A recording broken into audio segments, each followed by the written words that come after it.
Il faut comprendre que la religion est un univers de sens, c'est une façon de concevoir le monde dans lequel on habite. Alors ce monde dans lequel on habite est premièrement divisé par un temps.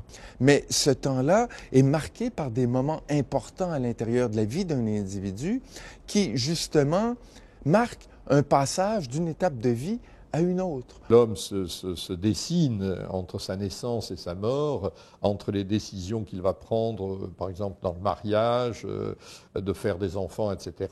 Bon, là, on touche à quelque chose qui est vital, et d'un vital qui est menacé. Il ne faut quand même pas oublier, une naissance est un risque.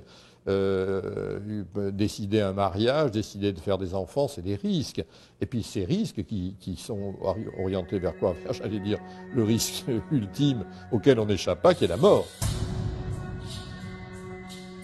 Tant qu'il n'y a pas de calendrier, puis tant qu'on est nomade, on ne peut pas célébrer à date fixe. On ne peut pas célébrer le 25 décembre, on ne peut pas célébrer le 24 juin.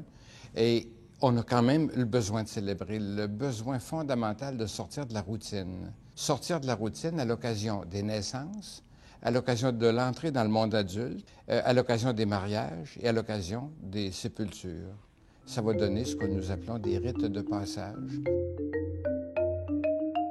Ce qui était vécu spontanément par les gens, là, des rites de passage qui permettaient d'entrer dans le monde du sacré, ça va être repris et, je dirais, structuré, systématisé par les grandes traditions religieuses.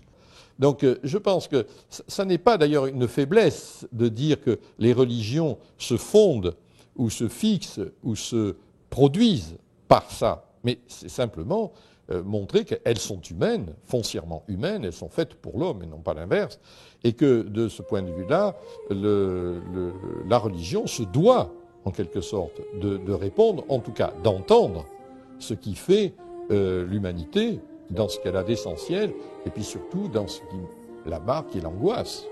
Ça, il faut employer ce mot.